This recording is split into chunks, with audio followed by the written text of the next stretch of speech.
Everyone said Lewis Hamilton joined Ferrari for the dream. But what if the real story is bigger, way bigger? According to Marc Gené, a man who's worked alongside Schumacher, Alonso, and Vettel, Hamilton isn't just settling in, he's reshaping Ferrari from the inside. And they know it. From briefings to tire management, from data to development direction, he's already operating on a level Maranello hasn't seen in over a decade. This isn't PR. This is a veteran insider revealing what's really happening behind closed doors. And why Lewis might be the best thing that's happened to Ferrari since their last championship. Stick around, because in the next few minutes, you'll see why this isn't a retirement lap. It's a revolution. And if you miss what Hamilton's building right now, you'll miss the start of what could be his most iconic chapter yet. But first, we need to talk about... Let's not pretend this was just friendly banter. When Max Verstappen claimed he'd already be halfway to Tokyo if he was in a McLaren, he wasn't joking. He was poking. And McLaren bit hard. You're watching Paddock Insider, where we see past the press quotes and dive into the real strategy, psychological warfare included. Straight after a statement win at Suzuka, Verstappen made it personal. He didn't talk tires. He didn't praise the team. He said if he had a McLaren, you wouldn't see me anymore. Boom. That's not a compliment. That's a challenge to McLaren, to Norris, to Piastri. The interviewer joked he'd already be in Tokyo. Max? Exactly. And just like that, the bait was set. Lando couldn't resist. He told Max he's welcome to come test the MCL 39 and see the disappointment on his face for himself. Bold, funny, but also a sign that Verstappen's jab hit the target. And that's exactly what Martin Brundle pointed out during FP1 in Bahrain. Brundle's verdict, Max 1, McLaren 0. According to Brundle, this wasn't just trash talk, it was multi-layered. It was aimed at Red Bull and McLaren, he said. A little fire under the team and a dig at the drivers. And they went on the defensive. That's a direct hit. But here's where it gets interesting. Brundle called it a risky strategy for Verstappen. Telling your team their car isn't good enough could demoralize them. Unless you're Max Verstappen. Then it's a challenge, a standard, a call to arms. That's not ego, that's elite leadership. While Max was owning the headlines, McLaren were playing it safe. Too safe. They matched Red Bull on pit stops. They didn't let Piastri attack Norris despite showing pace. Why? Because they're playing the long game. Two drivers in the title fight. No internal fireworks. Yet. But Brundle wasn't convinced. He said McLaren may have missed their shot to disrupt Red Bull's rhythm. And he's not wrong. When you're 2 cars versus 1, you use that advantage. McLaren played chess like it was checkers. Verstappen? He flipped the board. This isn't just about lap times anymore. Max is steering the media, the rivals, and even the narrative inside his own garage. He's provoking, responding, adjusting. And McLaren, they've got to be careful they don't become reactive instead of ruthless. Because when Max controls the headlines and the timing sheets, it's game over. Marc Gené didn't just give us a quote, he gave us a glimpse behind the curtain. And if you think Lewis Hamilton's just a headline signing for Ferrari, think again. According to one of the most trusted voices inside Maranello, Hamilton's already changing the way Ferrari operates, from the inside out. Marc Gené has worked with Schumacher, he's seen Alonso, he's lived through the Vettel era. So when he says Lewis Hamilton is on another level, that's not casual praise. That's a loaded statement. It's very early days, Gené said on Beyond the Grid, but already when he talks in briefings, you can tell he knows exactly what he needs. That's not marketing speak. That's a team realizing they brought in someone who doesn't just drive fast. He builds fast. He understands how to shape a car, how to manage tires, how to read data like a second language. This isn't about a flashy debut. This is about evolution. From Melbourne to China, you can already see the curve steepening. A sprint win, leadership on upgrades, and now the team is tailoring development direction around his feel. Not just simulator guesses. Forget the "he only won with Mercedes" crowd. Ferrari's watching the raw mechanics of greatness in action, and Gené's words prove it. Let's not pretend this move didn't come with risks. Ferrari isn't just a team, it's a religion. And with that comes pressure no other team in the paddock can replicate. Every corner, every quote, every qualifying lap carries 74 years of weight. And what's Hamilton doing? He's embracing it. From swarms at Fiorano to a new steering system, new engineers, new routines, he's absorbing it all.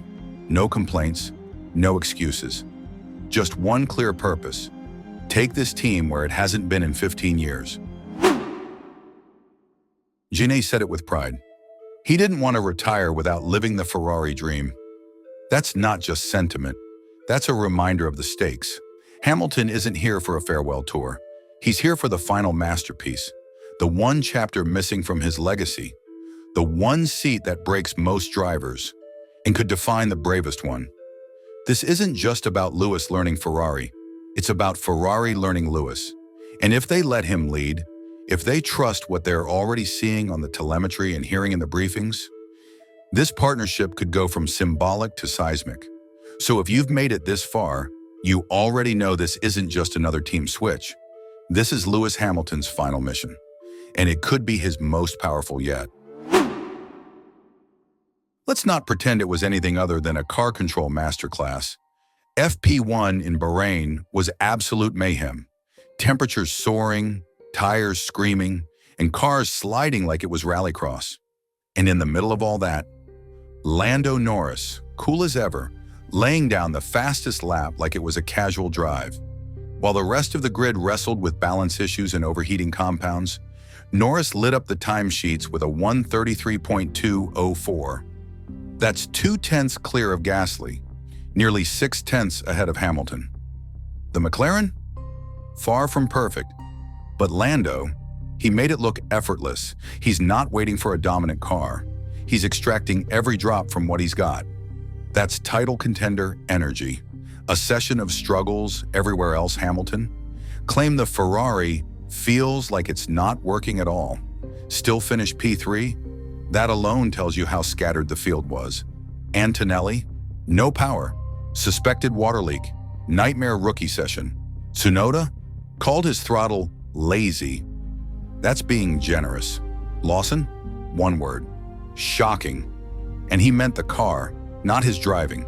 Browning? The Williams stand-in flirted with chaos. Pit lane moments, impeding drama, but somehow still P13. It was survival mode for most, not a showcase. And yet Hamilton, in a car he described as horrendous, still managed P3. Proof that this session was more about damage limitation than pace. Ferrari handed their new floor to Hamilton, while Dino Beganovic filled in for Leclerc. But early signs, not exactly encouraging. Lewis had the third fastest time, yes, but he was far from satisfied. Horrendous isn't the feedback you want after bolting on a major upgrade. Maranello still has work to do. No miracles yet. Rookies in the deep end, 6 rookies, 1 scorching track, 0 comfort zones.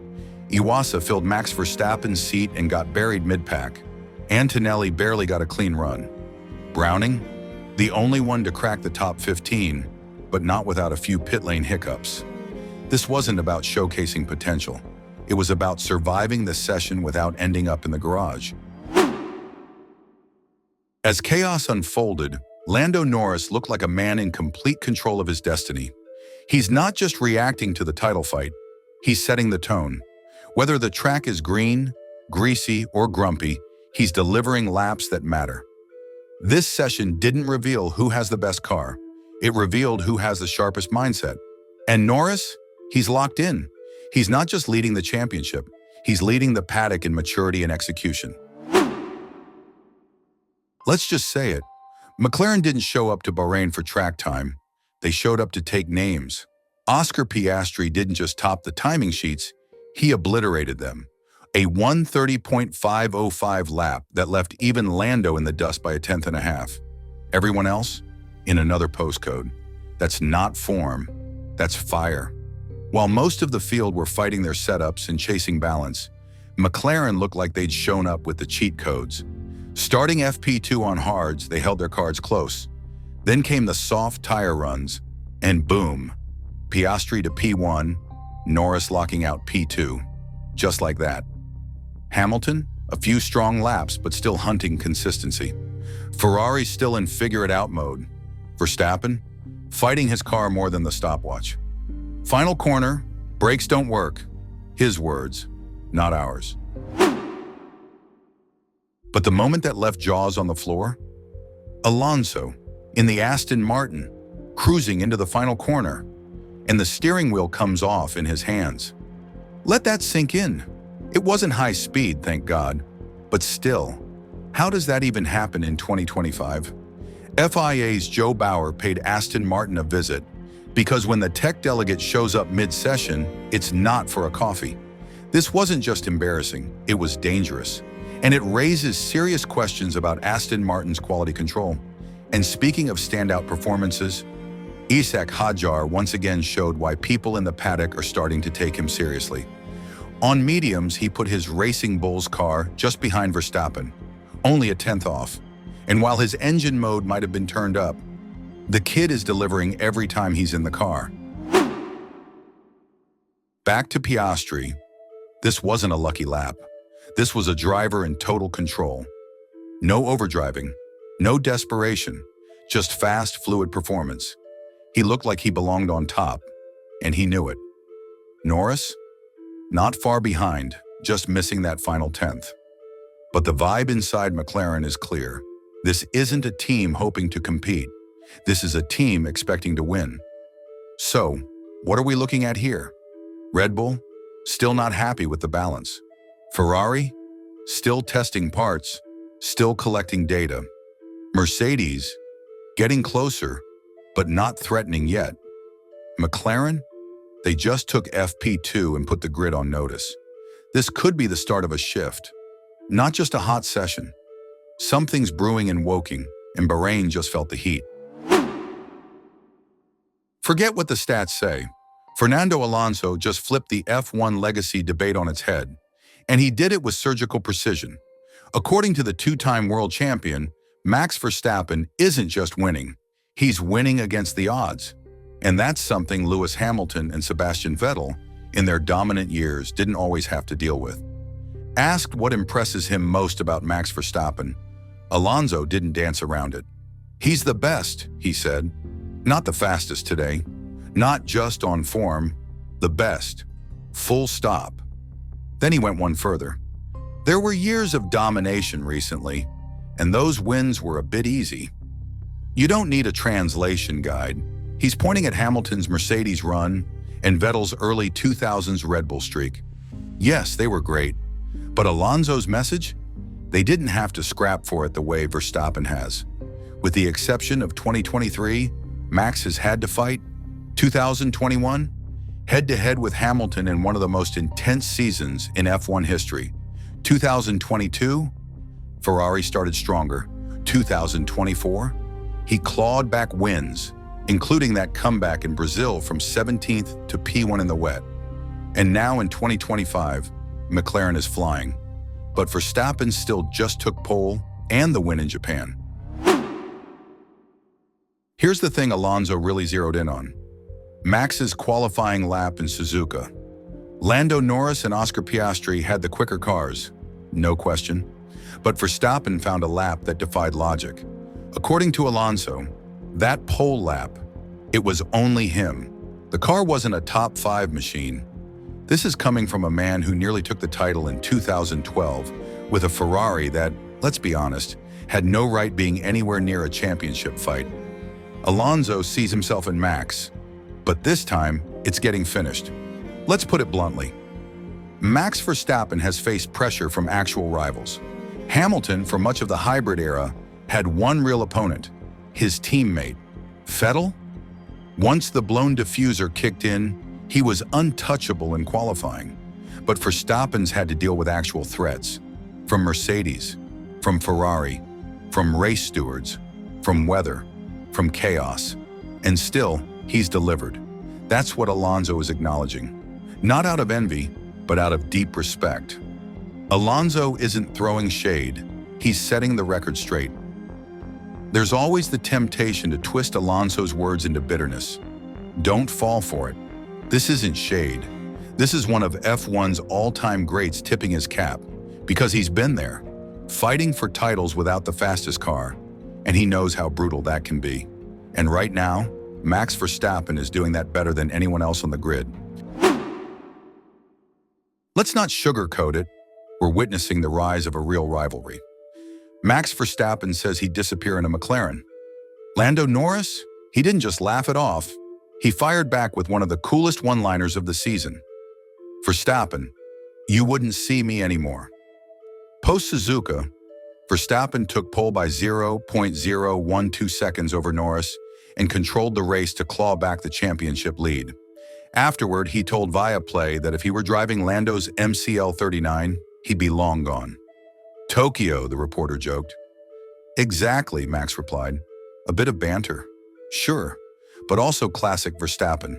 Subtle jab, maximum impact. Norris wasn't rattled. He didn't whine. He didn't mock. He simply said, he can come test our car whenever he wants. I'll enjoy watching the disappointment on his face after he gets out. That's not just shade, that's composure. That's a driver at the top of his game, not intimidated by Max's status, and not afraid to stand up for himself or his team. I have a lot of respect for Max, Lando added, but not everything he says is true. He's not better in every area. More than trash talk, it's a statement. This wasn't just about proving a point. Norris defended McLaren, defended Piastri, and showed that he's not just a title contender because of the car. He's there because he's earned it, extracting every ounce of performance weekend after weekend. And right now, he's still leading the World Championship. Still, Norris isn't dreaming. He's aware of Bahrain's challenges. This circuit's not as strong for us. Slower speeds, more technical corners. That's a title challenger talking. Realistic, grounded, not hiding behind excuses, not banking on hype. He's prepping for war. The bigger picture, the young guns aren't bowing anymore. This is the shift. Verstappen's been the benchmark. Still is. But the next generation, Norris, Piastri, Leclerc, they're not here to play support roles anymore. They're gunning for the throne. And this kind of tension, this is what real title battles are made of.